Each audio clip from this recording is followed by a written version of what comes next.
कौन थे वो 9 लोग जिनकी एग्जिस्टेंस को पूरी दुनिया से छुपा कर रखा गया था और कहते हैं कि वो 9 लोग ही आगे जाकर इस पूरी दुनिया को कंट्रोल कर रहे हैं। और इन्हीं 9 लोगों ने एक सोसाइटी भी बनाई थी जिसे आप लोग इल्यूमिनाटी के नाम से जानते हैं।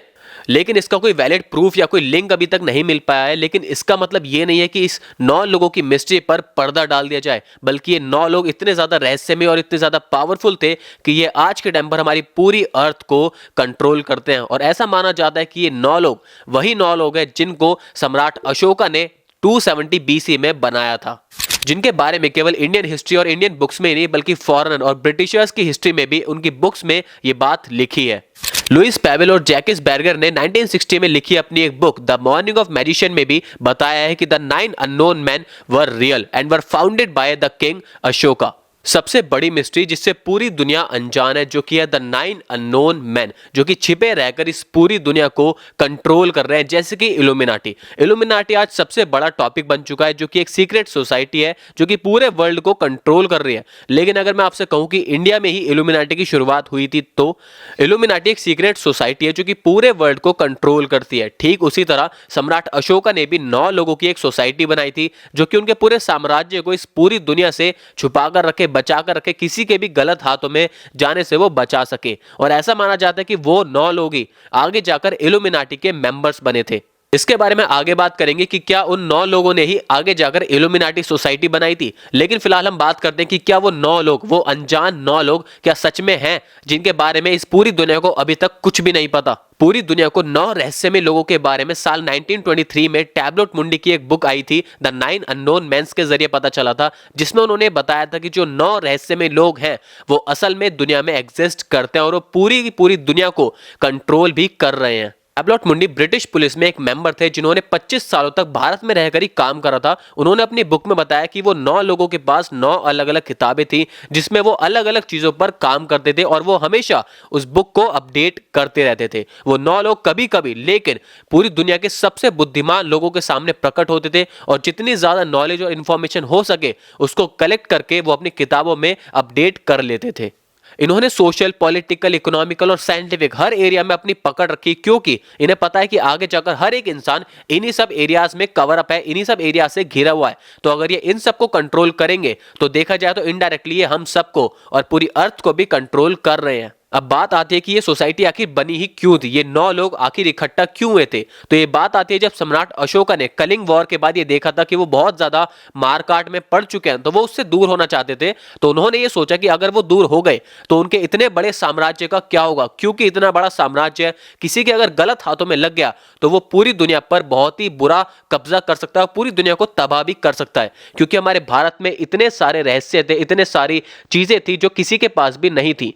सम्राट अशोक ये जानते थे कि हमारी भारत में ऐसे ऐसे विद्वान हैं, ऐसी ऐसी जानकारी है जो कि पूरी दुनिया में और कहीं नहीं है, और अगर ये किसी गलत हाथों में पड़ गई तो बहुत ही बुरा हो सकता है। और इसीलिए उन्होंने 9 लोगों की एक सोसाइटी का गठन किया जिन्होंने वो सारी जानकारी अपनी किताबों में रखना शुरू कर दिया और सुरक्षित करना शुरू कर दिया। ये 9 लोग 9 अलग अलग चीजों में माहिर थे और वो कितनी ज्यादा खतरनाक जानकारी अपने अंदर रखते थे ये आपको इस छोटे से किस्से से पता चल सकता है कि जब उन किताबों में से एक किताब में से एक छोटा सा कागज गिर गया था, उस कागज के अंदर इतना सारा ज्ञान था कि उससे एक खतरनाक और एक बहुत ही ज्यादा पावरफुल मार्शल आर्ट्स की फॉर्म हुई जिसका नाम रखा गया जूडो। जी हां, जूडो जो है वो एक पुस्तक, एक छोटे से कागज का ज्ञान था। तो जरा आप सोचिए कि उस पूरी की पूरी किताब में कितना सारा ज्ञान हो सकता है जो कि वो 9 लोग अपने अंदर समाये हुए हैं।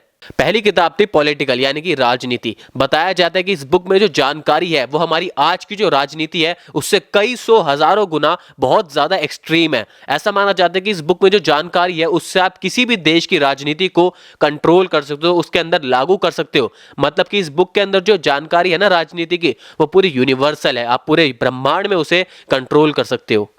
दूसरी किताब थी फिजियोलॉजी, जिससे आप किसी भी इंसान को केवल छूने से मार सकते हो, और जिस किताब के अंदर से वो कागज का टुकड़ा गिरा था जिससे आगे चलकर जूडो जैसी खतरनाक मार्शल आर्ट्स की एस्टेब्लिशमेंट हुई थी, वो किताब यही थी। और इसके अंदर इतनी ज्यादा खतरनाक इंफॉर्मेशन है कि आप किसी भी इंसान को पल भर में, कुछ सेकंड्स में खत्म कर सकते हो। और अब जरा सोचो कि ये सब जिसने लिखा होगा, जिसने ये सब समझा होगा, वो कितना ज्यादा पावरफुल होगा। और अब आपको ये भी थोड़ा बहुत समझ में आ रहा होगा कि ये सारे 9 लोग छुपकर क्यों रहते थे, क्योंकि इनके पास इतनी ज्यादा खतरनाक इंफॉर्मेशन होती थी इन किताबों में जिससे पूरी दुनिया को कोई भी इंसान कंट्रोल कर सकता है और खत्म भी कर सकता है। तीसरी किताब थी माइक्रोबायोलॉजी, यानी कि पूरी दुनिया में अगर कोई बीमारी फैली है तो उसका सॉल्यूशन, उसका जो क्योर है, उसकी जो दवा है, उसकी जानकारी आपको इस किताब के अंदर आसानी से मिल जाती। यहां तक कि कैंसर जैसी बड़ी से बड़ी घातक बीमारी का सॉल्यूशन भी इस किताब के अंदर बहुत ही आसानी से आपको मिल जाता। चौथी बुक थी कम्युनिकेशन। इस बुक के अंदर ऐसी जानकारी थी जिससे आप ब्रह्मांड के बाहर अगर कोई जीवन है, यानी कि एक्स्ट्रा टेरेस्ट्रियल एलियंस, आप उनसे भी बात कर सकते हो। जरा आप सोच के देखो कि ये कितनी बड़ी बात है कि सैकड़ों साल पहले भी एलियंस के ऊपर बात करी जाती थी कि आप ब्रह्मांड के बाहर अगर कोई जीवन है तो उससे बात करने की टेक्नोलॉजी पहले के जमाने में थी और वो इस बात पर बिलीव भी करते थे। और बिलीव तो छोड़ो, उनके पास ये पूरे साधन भी थे कि वो उनसे बातें भी कर सकते। और वो 9 लोग केवल इस पृथ्वी की नहीं बल्कि पृथ्वी से बाहर जितनी भी लाइफ अगर एग्जिस्ट है या फिर नहीं भी है तब भी वो उसकी सारी जानकारी रखते थे।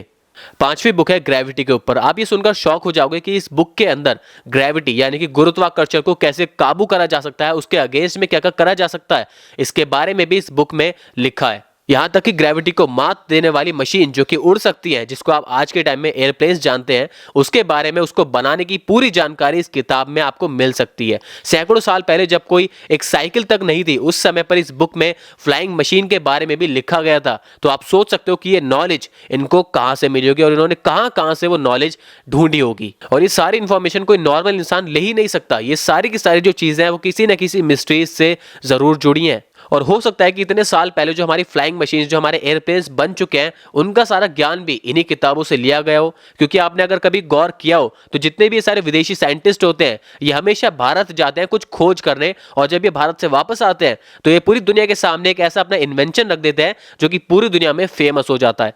ऐसा इन्हें क्या मिल जाता है भारत में? तो हो सकता है कि वो सभी जानकारी इनको इन्हीं किताबों से मिलती हो, और हो सकता है क्या इन्हीं किताबों से मिलती भी होंगी, क्योंकि इस किताब के अंदर वो मशीन जो कि फ्यूचर में भी बनाई नहीं जा सकती उनके बारे में भी बताया गया है। सिक्स्थ बुक थी प्रोपेगेंडा की, यानी कि कोई इंसान किसी दूसरे इंसान से ऐसे तरीके से बात करेगा कि वो उसे पूरी तरीके से मैनिपुलेट कर लेगा और वो जो चाहेगा वो उससे करा सकता है। यानी कि आप उसके दिमाग को ऐसा कंट्रोल कर लोगे अपनी बातों से, अपनी किसी टेक्निक से, जिससे आप किसी ग्रुप को या फिर किसी दूसरे इंसान को पूरा कंट्रोल कर सकते हो। और आप देख सकते हो कि आज के टाइम पे वो चीजें होती भी है। कोई एक इंसान अगर एक अच्छे से बात करने वाला होता है या कुछ वो ऐसा करता है जिससे वो एक बड़े ग्रुप को कंट्रोल कर लेता है। या फिर इस किताब के अंदर हिप्नोटाइज के बारे में बात कर रहे हैं, क्योंकि अगर किसी के माइंड को कंट्रोल करना है और उससे वो सारी चीजें करवानी जो आप चाहते हो तो इसका मतलब वो हिप्नोटाइज की बात ही कर रहा है। सेवेंथ बुक थी कॉस्मोलॉजी, यानी कि पूरे ब्रह्मांड की जितनी भी जानकारी थी वो इस बुक के अंदर लिखी हुई थी। साइंटिस्ट भी अब तक पूरे ब्रह्मांड का 1% पता नहीं लगा पाए और वो खुद इस बात को मानते भी हैं।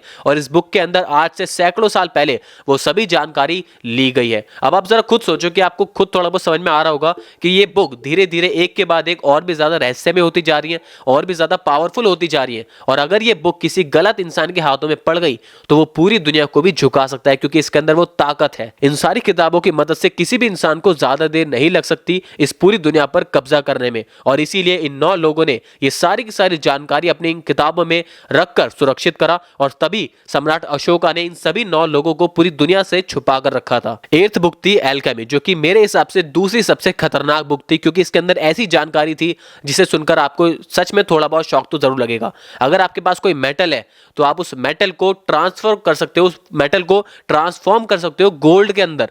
तो अगर ऐसा अगर हो सकता है तो फिर तो कभी भी गोल्ड की कमी नहीं होगी। और जिसके पास ये टेक्नोलॉजी, ये टेक्निक आ गई, ये सारी जानकारी आ गई, वो पूरी दुनिया पर आसानी से कब्जा कर सकता है, क्योंकि उसके पास सबसे ज्यादा वेल्थ होगी। इस बुक के अंदर जो जानकारी है उसके हिसाब से आप एक लेड को, एक पेंसिल की लेड को ट्रांसफॉर्म कर सकते हो गोल्ड के अंदर। तो आप जरा खुद सोचो कि ये कितनी बड़ी पावर है।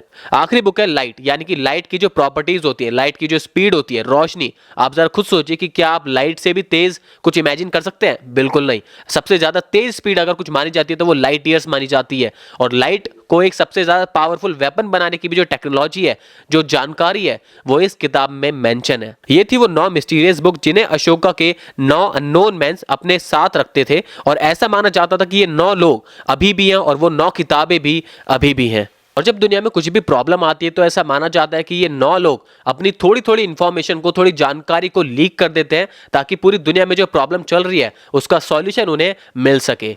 लेकिन अभी भी ये मिस्ट्री खत्म नहीं हुई है, बल्कि 1960 में जो बुक लिखी थी लॉइस पैवेल ने, उसके अंदर एक चीज और लिखी थी जो कि बहुत ही बड़ी मिस्टीरियस बात है। उसके अंदर लिखा था कि पॉप सिल्वेस्टर सेकंड खुद उन 9 अनजान लोगों से मिलने इंडिया आए थे और वो उनसे पर्सनली मिले भी थे। और जब वो इंडिया से वापस जा रहे थे तब उनके पास बहुत सारे ऐसे गैजेट्स थे, ऐसी चीजें थी कि बहुत ही ज्यादा एडवांस टेक्नोलॉजी की थी। और ऐसा माना जाता है कि उनके पास एक ब्रॉन्ज हेड भी था जो कि यस और नो में जवाब देता था किसी भी बात को पूछने पर। ऐसा माना जाता था कि उससे अगर आप ब्रह्मांड का कोई भी सवाल पूछो तो वो उसका बिल्कुल सही आंसर देगा यस और नो में। और ऐसा बोला गया था कि पॉप सिल्वेस्टर सेकंड ने उस डिवाइस को पब्लिकली दिखाना चाहा, लेकिन उनकी रहस्यमय तरीके से मौत हो गई थी। और इसके बाद ये साफ पता चलता है कि आप उन 9 अनजान लोगों की कोई भी सीक्रेट इंफॉर्मेशन को, कोई भी जानकारी को पब्लिकली दिखा नहीं सकते।